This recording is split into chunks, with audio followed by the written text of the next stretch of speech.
Europe. L'international, Gwendoline de Bono, ce matin, nous partons en Afghanistan avec cette attaque d'un des grands hôtels de Kaboul. Ça s'est passé ce week-end. Le bilan est important, 18 morts, dont 14 étrangers. Oui, alors au moins 18 morts, car les autorités afghanes sous-estiment souvent le bilan des attaques. L'assaut sur l'hôtel Intercontinental a duré 14 heures. Du coucher du soleil jusqu'en milieu de matinée hier, il y a eu des tirs, des détonations et des flammes dans les couloirs de l'établissement 5 étoiles. La plupart des 200 chambres étaient occupées lorsque les 5 assaillants sont entrés par les cuisines. Alors les talibans ont revendiqué l'attaque. Les autorités afghanes accusent le réseau Haqqani, un mouvement extrémiste lié aux talibans. Pour les Afghans, peu importe, il n'y a que de la colère. Même les cibles les plus évidentes dans Kaboul ne sont toujours pas sécurisées correctement.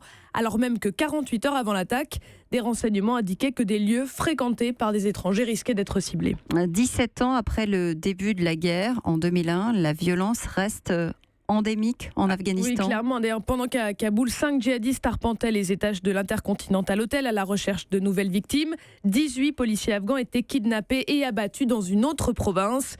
Les vagues d'attentats font parfois des centaines de morts en quelques jours. Alors il y a les talibans, mais pas seulement. L'État islamique, lui aussi, a pris pied en Afghanistan. Récemment, les États-Unis ont renforcé leur présence militaire dans le pays. Et pour autant, une solution politique semble encore lointaine.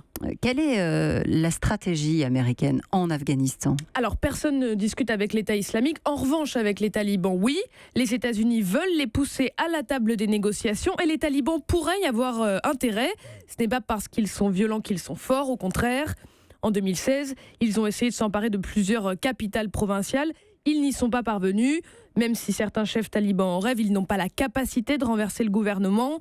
Pour autant, il semble que le mouvement préfère encore poursuivre des attentats, sans doute pour être en position de force si négociation il devait y avoir. Ça, c'est le premier obstacle. Le deuxième, c'est les tensions, évidemment, Gwendoline, diplomatiques entre les États-Unis et le Pakistan. Oui, alors souvenez-vous, c'était le premier tweet de Donald Trump en 2018. Le président américain accusait en résumé le Pakistan de protéger les islamistes en Afghanistan. Conséquence, c'était il y a 2 semaines, les États-Unis ont suspendu l'aide sécuritaire versée au Pakistan.